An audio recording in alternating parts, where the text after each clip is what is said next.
Students, welcome back on my YouTube channel. Students, हम लोग 2022 का GMIT का क्वेश्चन पेपर कर रहे थे कुरुक्षेत्र यूनिवर्सिटी का। तो unit first, second and third हम लोग कर चुके हैं। तो अब हम स्टार्ट करेंगे यूनिट फोर्थ, उसके इम्पॉर्टेंट क्वेश्चंस करेंगे। तो क्वेश्चन नंबर 7 है A, if C is a compact जीडल।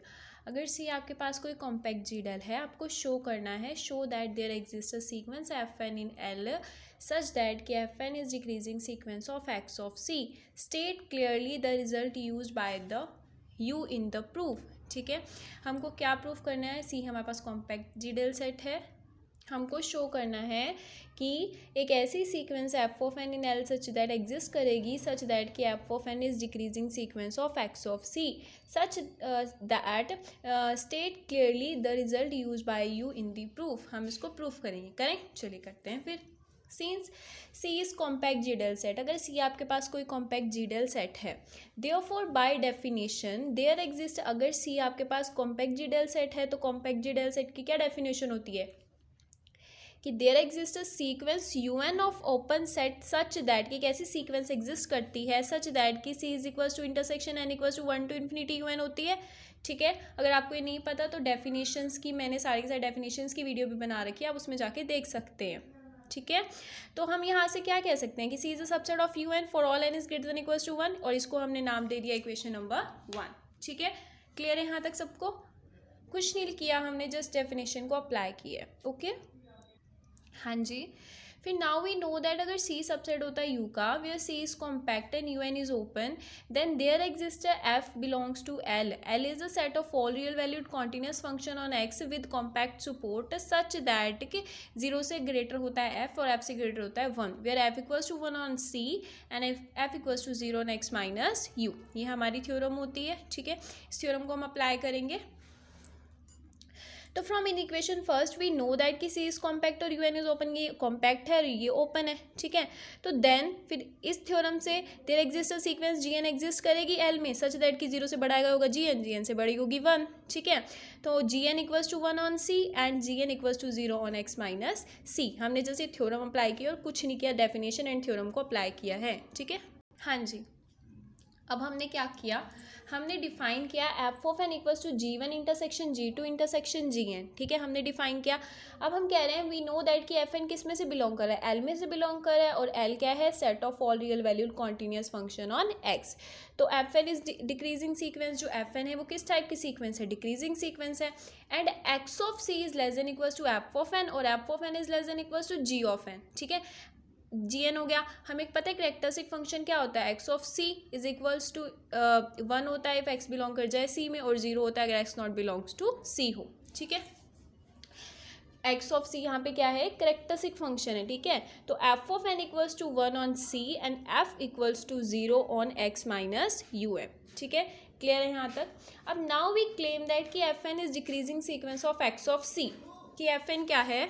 ठीक है, अब हम यहाँ क्लेम कर रहे हैं कि एफ एन डिक्रीजिंग सीक्वेंस है एक्स ऑफ सी की। तो केस फर्स्ट, अगर एक्स बिलोंग कर रहा है सी में, then F of N of X equals to 1 for all N is greater than equals to 1, hence F of N of X equals to 1 for all N is greater than equals to 1, and F of N of x is decreasing sequence of 1, और F of n क्या हो जाएगा? किसके इक्वल? X of C of x के इक्वल। तो हम क्या कह देंगे कि F of N of x is decreasing sequence of x of C of x. Case second, अगर if x not belongs to C, अगर एक्स सी में से बिलोंग नहीं कर रहा, ठीक है, तो एक ऐसा इंडेक्स सेट सच एग्जिस्ट कर जाएगा सच दैट कि एक्स जो है वो बिलोंग नहीं करेगा यूएम में से। ठीक है, तो एक्स है वो कहाँ से बिलोंग करेगा बच्चे? एक्स हमारा एक्स माइनस यूएम से बिलोंग करेगा। तो हम क्या कहेंगे? अगर यूएम से बिलोंग करेगा तो F N X equals to 0, हम पता है ना थ्योरम के अकॉर्डिंग हम ये कहेंगे कि एफ ऑफ एन कहाँ से होगा? इक्वल्स टू 0 होगा। ठीक है, सीन्स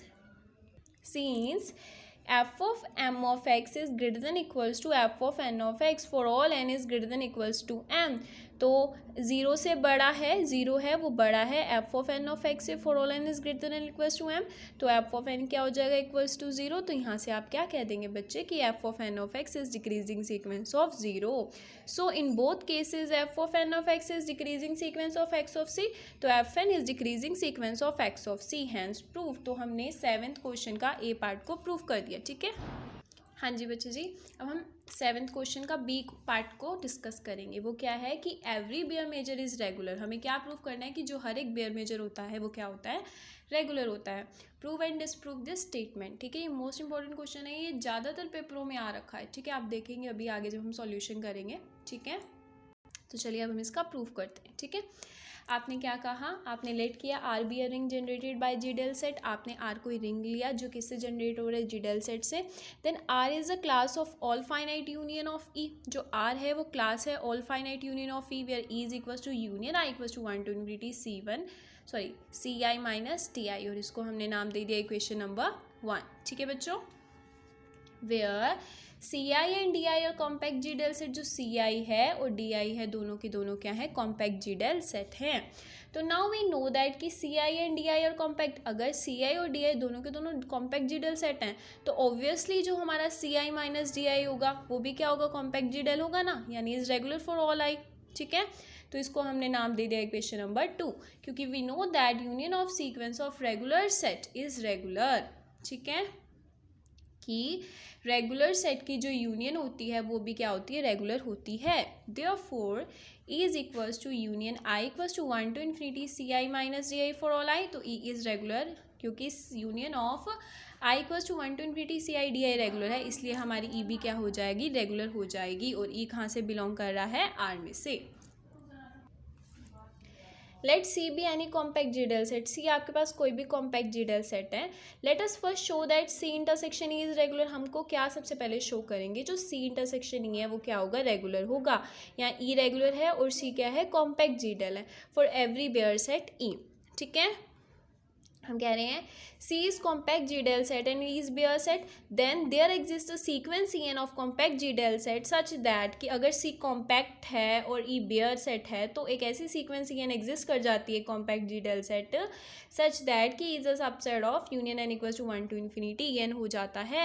तो हम क्या कह देंगे बच्चे कि C intersection E is a subset of C intersection, E की जगह हम ये लगा देंगे union n equals to 1 to infinity En। ठीक है, तो C intersection E is a subset of union n equals to 1 to infinity C intersection En।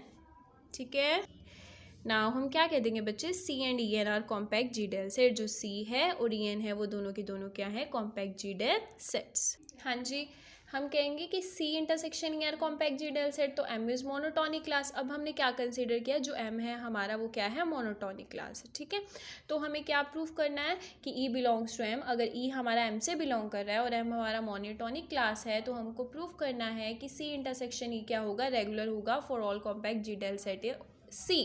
ठीक है, कि हर एक कॉम्पैक्ट सेट के लिए C के लिए वो क्या होगा, रेगुलर होगा। Since C is compact G delta set, अगर सी आपका कॉम्पैक्ट जी डेल सेट है तो सी बिलोंग कर रहा है आर में। ठीक है, अगर सी आपका आर में बिलोंग कर रहा है तो सी इंटरसेक्शन ई भी बिलोंग करेगा आर में। ठीक है, और आर किसका सबसेट है, एम का, where M is monotonic class. ठीक है, to prove that M contain every, हमको क्या प्रूव करना है कि एम कंटेन करता है हर एक एवरी बेयर सेट, अपने हर एक बेयर सेट को कंटेन करता है एम, और एम क्या है, मोनोटॉनिक क्लास है। It is sufficient to show that कि एम इज़ मोनोटॉनिक क्लास। हमको ये प्रूव करने के लिए जो एम है वो सारे के सारे बेयर सेट्स को कंटेन करता है, हमें सबसे पहले ये प्रूव करना पड़ेगा जो एम है हमारा वो मोनोटॉनिक क्लास है। मोनोटॉनिक क्लास करने को प्रूव करने के लिए हम इसको मोनोटॉनिक की सारी डेफिनेशन जो है वो अप्लाई करनी पड़ेगी इस पर। ठीक है, अगर आपको मोनोटॉन की डेफिनेशन नहीं पता तो आप वीडियो में जाकर देख सकते हैं, वैसे अब हम इसमें करेंगे आपको पता लग जाएगा। ठीक है, वो कह रहा है let E n be a sequence in M, अगर ई एन सीक्वेंस है एम में such that E n is increasing sequence of E, और E n is increasing sequence of E को हम ऐसे लिखते हैं कि E is equals to union N equals to 1 to infinity n. ठीक है, लिखते हैं ना, तो देयरफॉर हम क्या कह देंगे कि सी इंटरसेक्शन, अगर इसका इंटरसेक्शन कर दें सी के साथ तो C intersection is equals to C intersection union N equals to 1 to infinity N हो जाएगा। तो C intersection E equals to union N equals to 1 to infinity C intersection E N हो जाएगा। तो सी इंटरसेक्शन ई क्या हो जाएगा, regular. Clear, कुछ नहीं किया, मोनोटॉन की कंडीशन को अप्लाई किया, मोनोटॉनिक क्लास की जो डेफिनेशन है उसको अप्लाई किया है। तो अब आपने कहा पहले इंक्रीजिंग ली थी, अब डिक्रीजिंग लेंगे। अब आप कह रहे हैं कि E n is a sequence in M such that E n is decreasing sequence of E. अगर E n decreasing sequence of E है तो E is equals to intersection n equals to 1 to infinity हो जाएगा। मतलब E n, E is equal to intersection n equal to 1 to infinity N हो जाएगा। ये होती है हमारी कि हम ई एन को डिक्रीजिंग सीक्वेंस है ई को, उसको हम ऐसे लिख सकते हैं, ठीक है। ये आपको मोनोटॉनिक क्लास की डेफिनेशन से पता लग जाएगा। अगर आपको नहीं पता तो डेफिनेशन जाके देख लीजिए, नहीं तो आपको समझ में नहीं आएगा। तो देयरफॉर इंटरसेक्शन अप्लाई कर दे, जैसे ऊपर अप्लाई किया था, C intersection of this intersection, ठीक है, equals to intersection n equals to 1 to infinity C intersection E n, कुछ नहीं किया, इंटरसेक्शन अप्लाई किया। तो now C intersection E n is a subset of C, तो mu of C intersection E n is less than equals to mu of C. This is the monotone की जो condition होती है वो apply किया, which is less then infinity. Since C intersection En is a sequence of regular sets such that कि mu of C intersection En less than infinity हो जाएगा, है ना। Hence जो हमारा C इंटरसेक्शन ई है वो रेगुलर प्रूफ हो गया। तो हमें यहाँ पे क्या प्रूफ करते हैं कि M इज मोनोटॉनिक क्लास, क्योंकि वो मोनोटॉनिक क्लास की दोनों डेफिनेशन को सेटिस्फाई कर रहा है। तो GR is a subset of M। तो class of Baire set containing M, जो M है वो सारे के सारे बेयर सेट्स को कंटेन कर रहा है, ठीक है। तो now suppose is Baire set, then C intersection is regular for every compact G delta set. हमने क्या सपोज किया कि ई इज बेयर सेट है, तो सी इंटरसेक्शन इज रेगुलर होगा, ठीक है, for every compact G delta set. अब वी नो दैट कि every set in G delta is containing is union of sequence. अब हमें पता है कि जो हर एक सेट होता है जी एक्स आई क्या करता है, सारे के सारे यूनियन को कंटेन करता है ना, तो इसके यूनियन को भी कंटेन करेगा। तो then there exist a sequence of compact G delta set such that कि E is the subset of union N equals to 1 to infinity C n. Now E is equals to union n equals to 1 to infinity C n intersection ठीक है। This is equals to union n equals to 1 to infinity C n intersection E.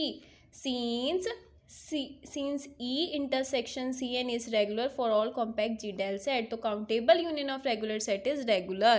तो E is regular, hence E bare measure is regular, hence proved. तो ये सारा का सारा 2022 का हमारा क्वेश्चन पेपर सोल्व हो गया है, और जो इसके शॉर्ट क्वेश्चंस हैं वो शॉर्ट क्वेश्चंस की लिस्ट में आपको मिल जाएंगे। सारे के सारे वही क्वेश्चंस कर लीजिए आप अच्छे नंबर से, मतलब वो उसमें से मिल जाएंगे आपको, 90% मिल जाएंगे। और अगर आपको नेक्स्ट 2019-18 के क्वेश्चन पेपर का सॉल्यूशन चाहिए है तो आप मेरे को कमेंट कीजिए, ठीक है। और अगर आपके लिए हेल्पफुल है तो मेरे चैनल को लाइक कीजिए, सब्सक्राइब कीजिए। Thank you so much.